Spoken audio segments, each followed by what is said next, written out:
وہ واپس نہر میں ڈال کے یا ارد گرد کے کسانوں کو بھی مہیا کر سکتے ہیں. پھر اسی طرح سے جو چھوٹے یا بڑے زمیندار ہیں وہ اپنی اپنی ایک ایک مربے میں یا دو مربوں میں بھی کچھ تھوڑی سی زمین اس کے لیے ریزرو کر سکتے ہیں. اس کے دو فائدے ہوتے ہیں, وہ پانی آپ برابر یوز بھی کر سکتے ہوتے ہیں اور وہ واپس زمین کو ریچارج بھی ہوتا ہے.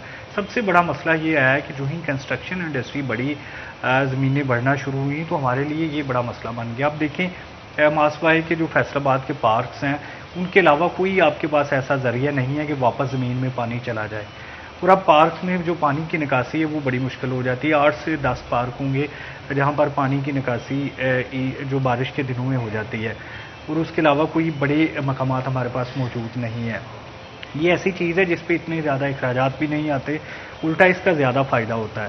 پھر حکومت کو یا جو محکمے بنے ہوئے ہیں واٹر مینجمنٹ کے یا محکمہ زراعت کے, انہیں کسانوں کو آگاہ کرنا ہوتا ہے کہ یہ کس طرح سے کرنا ہے. اور جو پمپنگ ہے وہاں پر ہوتی ہے وہ ٹیوب ویل سے کہیں زیادہ سستی پڑتی ہے, اور یہ پانی بھی وہ ہوتا ہے جو بہت زیادہ فائدہ مند ہوتا ہے ایگریکلچر کے لیے, یا کوئی بھی اگر وہ کوئی بھی کام کر رہا ہے تو اس کے لیے یہ پانی فائدہ دے گا.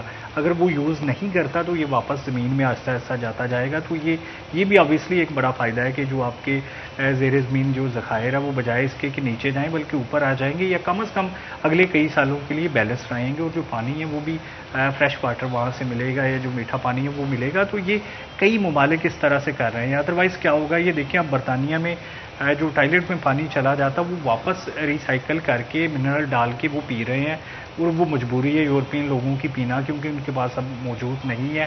انڈسٹری جو اتنا کچھ آپ کو دیتی ہے تو اس کے بدلے میں کئی نقصانات بھی کرتی ہیں, جس میں ایک پانی کا بھی نقصان ہوتا ہے. تو ہماری انڈسٹری بھی اسی طرح سے فلرش کر رہی ہے. تو اس میں ہمیں شروع سے ہی ہمارا اور ان کا یہ فرق ہے کہ ہمارے پاس جو پانی کے ذخائر ہیں وہ بہت زیادہ ہیں. اتنی زیادہ تنقید کے باوجود یا انڈیا کی اتنی زیادہ زیادتیوں کے باوجود بھی اتنے ذخائر ہیں کہ اگر ہم پراپر طریقے سے ان کا یوٹیلائز کریں تو وہ پھر بھی جو ہمارے لیے کئی سالوں کے لیے کافی ہو سکتے ہیں.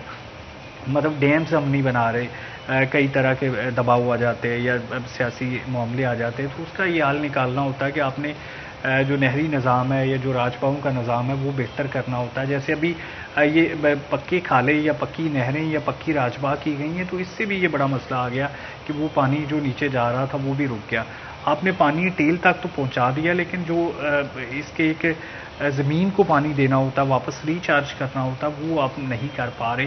کچھ پالیسیز ایسی پچھلے سالوں میں بنی ہیں کہ جن کی وجہ سے یہ بہت جو بڑا ایک معاملہ بنا ہے. یہ چیف جسٹس سابق جو نثار صاحب کی جانب سے بھی یہ معاملہ بڑا ہائی لائٹ ہوا, لیکن پھر اس کے بعد یہ متنازع ہو گیا. تو یہ ایک بڑا مسئلہ ہے کہ حکومتی سطح پر اس کو اون نہیں کیا جا رہا ہے. یہ جو موجودہ حکومت ہے, ای پی اے کتنی فعال ہے؟ انوائرمنٹل پروٹیکشن اتھارٹی کی جانب سے اب تک فیصل آباد کیونکہ مانچسٹر ہے اور انڈسٹریل سٹی, یہاں پہ کتنی ایف آئی آرز کٹ ہوئی ہیں جو کہ پلیوٹ کر رہے ہیں سوائل کو؟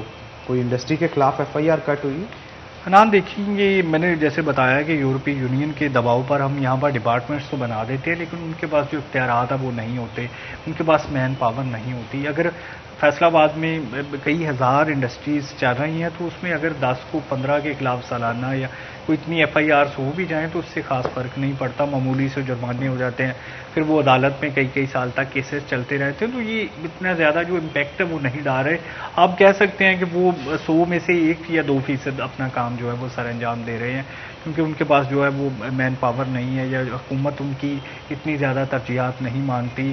میٹنگز میں تو وہ موجود ہوتے ہیں جب ڈپٹی کمشنر کی ہوتی ہے, لیکن ان کے پاس اس طرح سے انفورسمنٹ ایجنسیز نہیں ہے کہ جو بندے امپلیمنٹیشن بھی کروا سکیں. دیکھیے یہ بڑا ضروری ہوتا ہے کہ آپ کے پاس اتنی زیادہ پاورز ہوں کہ آپ زبردستی کچھ انڈسٹریز کو بند کر سکیں. تو یہ آپ نے تو ہم نے کبھی سنا نہیں ہے کہ انہوں نے کوئی انڈسٹری جا کے بند کی ہو نا. وہ اتنے سے جرمانے کر دیتے ہیں جتنے ان کو سرکار اتھارٹی دیتی ہے کہ آپ اتنا کچھ کر لیں, بس اس کے بعد کچھ بھی نہیں. یہ کارکردگی تقریباً نہ ہونے کے برابر ہے, جس کے کچھ بھی اثرات مرتب نہیں ہو رہے. 2 چیزیں ہوتی ہیں, ایک تو ڈپارٹمنٹس اپنی ایکٹیویٹیز کرتے ہیں, پھر ان لوگوں کو جو اسٹیک ہولڈرز ہیں ان کو ملا کے ان کے ساتھ ورک شاپس کی جاتی ہیں, جو ان کے پریزیڈنٹس ہیں ایسوسیشنس کے, ان کو قائل کیا جاتا ہے. تو یہ تمام چیزیں بالکل بھی نہیں ہو رہی.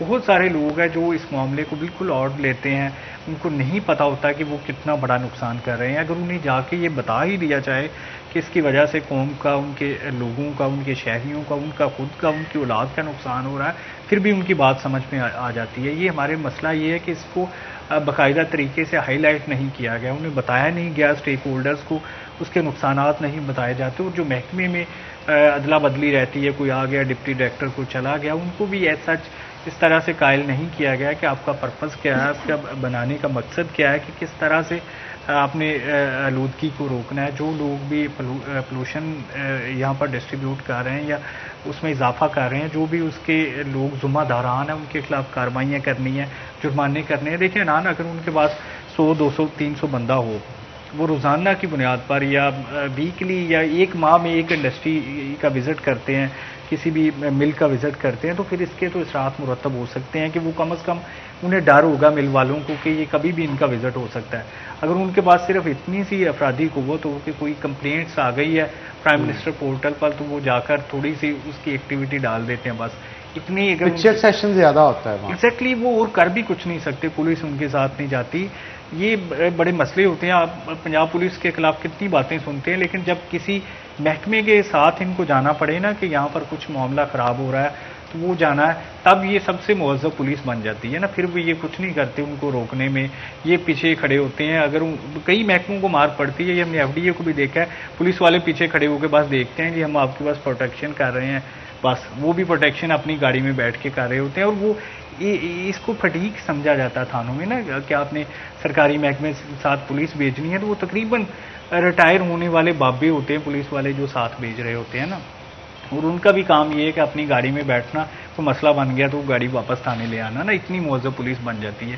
یہ بڑا مسئلہ ہے. جب تک ای پی اے یا دوسرے محکمے جن کے لیے یہ ضروری ہے کہ امپلیمنٹیشن کروائیں, ان کے پاس اپنی افرادی قوت ہونی چاہیے. بالکل, اور کوشش کریں گے کہ اور بھی ڈیٹیل کے اندر کچھ ایشو اسپیشلی جو ہیں ڈاکٹر سعدیہ اور عبدالرحمان کے ساتھ ڈسکس کریں.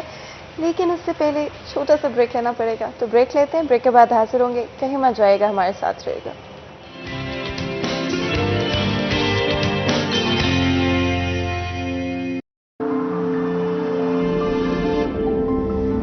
خواب, عزم, اتحاد, جستجو, کامیابی, لگن, زندگی, شرف, ان سب سے ملا ہمیں ہمارا پاکستان. اور اب مل کر اٹھائیں گے ہم اپنا ہر قدم وطن کے نام. اب نیسلے بنیاد کے ایک سیشے سے بنے 20 روپے میں طاقت بھرا گلاس, اضافی آئرن اور وائٹامن سی کے ساتھ, اور اس کے 2 سیشے روزانہ آئرن کی 60% ضروریات کو پورا کرنے میں مدد کرتے ہیں. نیسلے بنیاد, بہتر زندگی کی مضبوط بنیاد. ڈائمنڈ سپریم فوم کی نئی ویب سائٹ اور کسٹمر کیئر ہیلپ لائن اب آپ کے کسی بھی پرابلم کے لیے اویلیبل ہے. Supreme number 1 quality foam. اور مجھے یہ اعتماد دیا فائزہ بیوٹی کریم.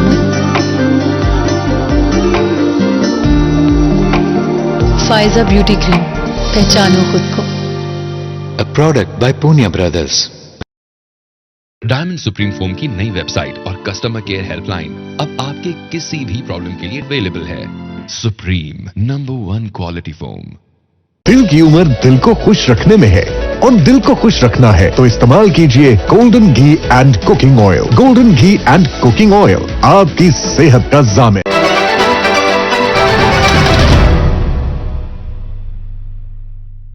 اب نیسلے بنیاد کے ایک سیشے سے بنے 20 روپے میں طاقت بھرا گلاس, اضافی آئرن اور وائٹامن سی کے ساتھ, اور اس کے 2 سیشے روزانہ آئرن کی 60% ضروریات کو پورا کرنے میں مدد کرتے ہیں. نیسلے بنیاد, بہتر زندگی کی مضبوط بنیاد. خوشبو کی طرح, تتلیوں کی طرح, زندگی بن کے تم سے سلوا میں پکائیں, بس پھر کھاتے ہی جائیں. اب اپنا فرنیچر یا صوفہ لینے سے پہلے ڈائمنڈ سپریم فوم کا انسائٹ ٹیگ دیکھنا نہ بھولیں. Supreme number 1 quality foam.